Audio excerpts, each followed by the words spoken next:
तो कैसे हैं? उम्मीद कर रहे हैं कि ठीक एवं स्वस्थ होंगे। दोस्तों, आज आप लोगों को हिंदी का 50 ऑब्जेक्टिव क्वेश्चन कराने वाला हूं, ठीक ना, जो एग्ज़ाम के लिए बहुत ही महत्वपूर्ण है। इसीलिए वीडियो में ज़रूर बने रहेंगे और वीडियो में जितना क्वेश्चन बताया गया है वो सारे के सारे क्वेश्चन को आप याद कर लेंगे, ठीक ना दोस्तों। तो चलिए देर नहीं करते हैं, आगे बढ़ाते हैं और देख लेते हैं एक झलक कि क्या है आंसर क्वेश्चन सब। देखिए, सबसे पहला क्वेश्चन है, यहाँ देखिए कि अक्षर ज्ञान, ठीक ना दोस्तों, क्या है? अक्षर ज्ञान। यहाँ जो देख रहे हैं पहला क्वेश्चन, अक्षर ज्ञान शीर्षक कविता में बेटा अंग के ड को क्या समझता है? तो अंग के ड को क्या समझता है? माँ समझता है, ठीक ना दोस्तों। इसका सी ऑप्शन हो जाएगा। चलिए अगला क्वेश्चन देखते हैं कि झारा पालक साहित्य की कौन विधा है? तो झारा जो पालक है वह कहानी है, ये ऑप्शन आपका सही है। चलिए अगला देखते हैं कि मेरे बिना तुम प्रभु शीर्षक कविता किस कविता से संकलन से ली गई है? तो मेरे बिना तुम प्रभु देशांतर से लिया गया है, ये ऑप्शन सही है। अगला क्वेश्चन देखिए, जब मेरा अस्तित्व न रहेगा प्रभु तब तुम क्या करोगे? यह पंक्ति किस शीर्षक कविता से ली गई है? तो यह जो पंक्ति है वह मेरे बिना तुम प्रभु से लिया गया है, सी ऑप्शन सही है। उसके बाद अगला देखिए, अगला क्वेश्चन है कि रेनर मारिया रिल्के का जन्म कब हुआ था? तो रेनर मारिया रिल्के का जन्म 4 दिसंबर 1875 में हुआ था, डी ऑप्शन सही होगा। चलिए अगला क्वेश्चन देखते हैं कि रेनर मारिया रिल्के की माता का नाम क्या था? तो रेनर मारिया रिल्के के माता का नाम सोफिया था, ये ऑप्शन सही होगा, ठीक ना। चलिए अगला देखते हैं कि हिंदी में स्वर वर्णों की संख्या कितनी है? तो हिंदी में स्वर वर्णों की संख्या 11 है, बी ऑप्शन सही होगा। अगला है कि निम्न में से ये जो देख रहे हैं, निम्न में से द्विगुण व्यंजन कौन है? तो अंग है द्विगुण व्यंजन, बी ऑप्शन सही होगा। अगला देखिए, अगला क्वेश्चन है, योग न होने पर भी जो साथ रहे उसे क्या कहते हैं? तो योग न होने पर जो साथ रहे उसे अयोगवाह कहते हैं, सी ऑप्शन होगा। चलिए अगला देखते हैं कि त का उच्चारण स्थान क्या है? तो त का उच्चारण स्थान बोल करके देखिए, तो यानी जीभ जो होगा आपका दांत में सटेगा, डी ऑप्शन सही होगा, इसीलिए दंत होगा। अगला है कि निम्न में कौन अघोष वर्ण है? तो निम्न में कौन अघोष वर्ण है? तो त अघोष वर्ण है, ठीक है, सही ऑप्शन सी हो जाएगा। अगला क्वेश्चन देखते हैं कि एक ही ध्वनि पर जब द्वित्व हो जाए तब वह कौन ध्वनि कहलाती है? तो कौन ध्वनि कहलाती है? युग्मक ध्वनियाँ कहलाती है, बी ऑप्शन सही होगा। चलिए अगला देखते हैं कि शयन शब्द का संधि विच्छेद क्या है? तो शयन शब्द का संधि विच्छेद से जोड़ अन होगा, बी ऑप्शन सही है। अगला है कि निम्न में से अशुद्ध शब्द कौन है? तो इसमें से अशुद्ध शब्द कौन है? ज्योत्सना है, सी ऑप्शन सही होगा, ठीक है। बाकी ये सब सही है, ज्योत्सना ऐसे नहीं लिखा था। चलिए अगला देखते हैं कि निम्नलिखित चिन्हों में अल्प विराम चिन्ह कौन है? तो कौन है? तो ये जो देख रहे हैं अल्प विराम, ये है, डी ऑप्शन सही है। चलिए अगला देखते हैं कि स्वर संधि के कितने भेद हैं? तो स्वर संधि के 5 भेद हैं, ये ऑप्शन सही होगा। अगला चलिए देखते हैं, निम्न में से जातिवाचक संज्ञा कौन है? तो कौन है जातिवाचक संज्ञा? तो ये जो नदी देख रहे हैं ये जातिवाचक संज्ञा है, ठीक है। चलिए मिठास जो है वह विशेषण है, दूध है जो द्रव है, हिमालय व्यक्ति है, ये जातिवाचक, यही बी ऑप्शन आपका सही होगा, जो पूरे नदी का बोध कराता है।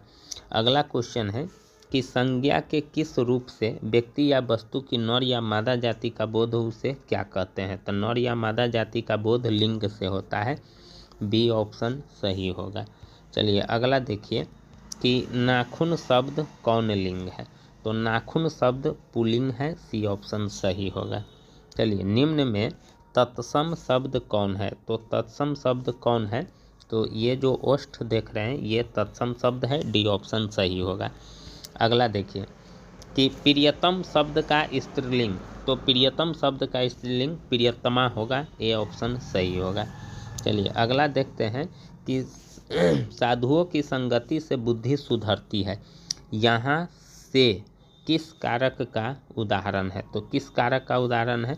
तो करण कारक का उदाहरण है, बी ऑप्शन सही होगा।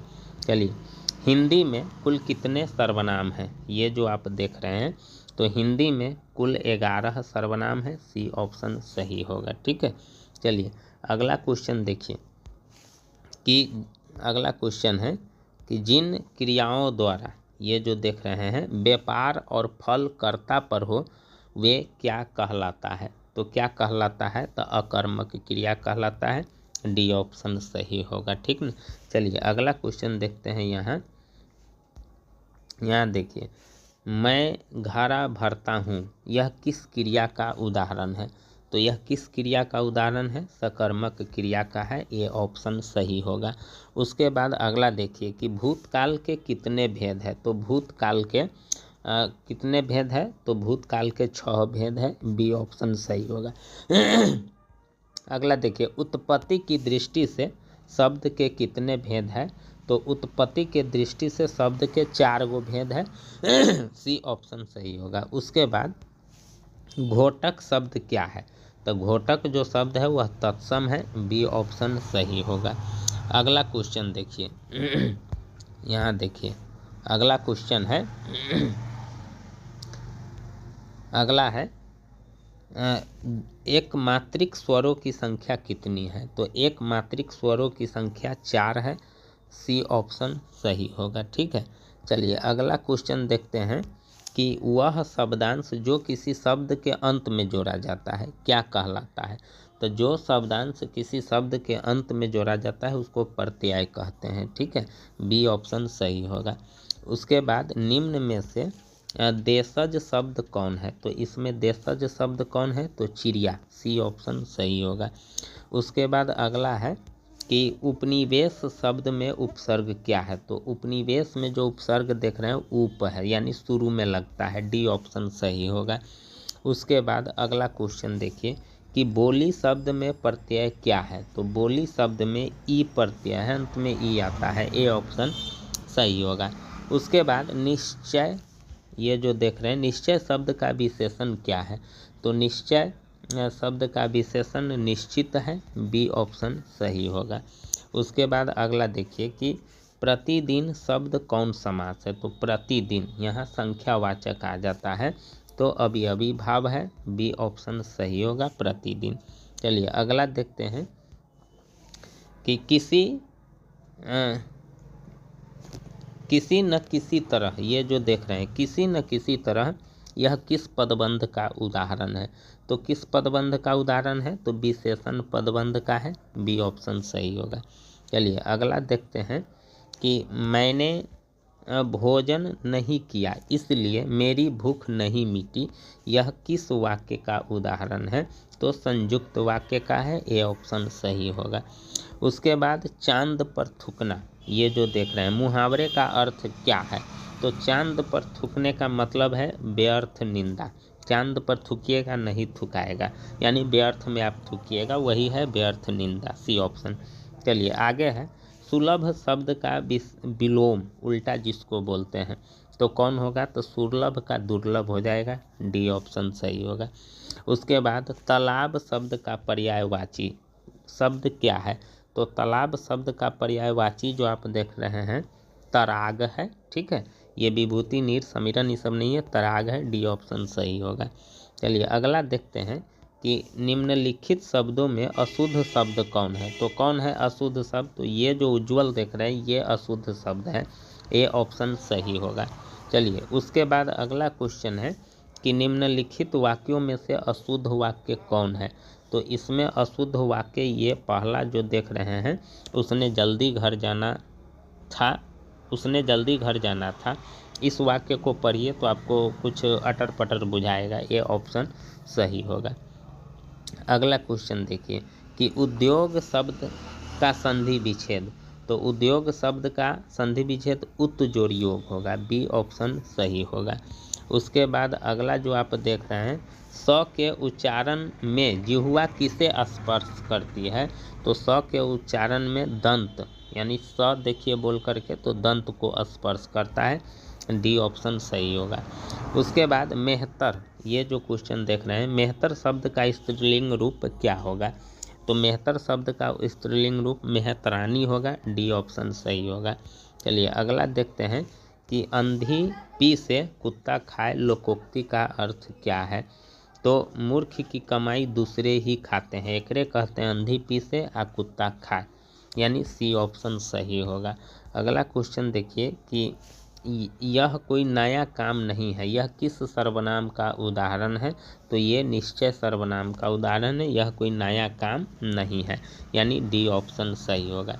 उसके बाद अगला क्वेश्चन देखिए, यहाँ है, यहाँ देखिए, यहाँ मोहन खाता है, मोहन खाता है, यह किस कारक का उदाहरण है? तो मोहन जो खाता है वह कर्ता कारक का उदाहरण है, सिर्फ करता है इसमें, ए ऑप्शन सही होगा। अगला है कि चादर शब्द कौन लिंग है? तो चादर शब्द जो है वह स्त्रीलिंग है, बी ऑप्शन सही होगा। उसके बाद च का उच्चारण स्थान क्या है? तो दोस्तों च का उच्चारण स्थान तालु है, सी ऑप्शन सही होगा। उसके बाद अगला जो आप देख रहे हैं, अ ई उ री, ये कौन स्वर है? तो ये कौन स्वर है? तो ये ह्रस्व स्वर है, ये ऑप्शन होगा। तो दोस्तों इस प्रकार से मैंने आप लोगों को 50 का 50 ऑब्जेक्टिव क्वेश्चन करा दिया है, वो भी महत्वपूर्ण है, हिंदी का है, निश्चित है कि एग्जाम में इसमें से पूछेगा, आपका 100% रिजल्ट आएगा। इसीलिए दोस्तों देखने के लिए थैंक यू, धन्यवाद। और परीक्षा की तैयारी में लगे रहिए, मुस्कुराते रहिए, हंसते रहिए और चैनल को ज़रूर सब्सक्राइब कर लीजिएगा।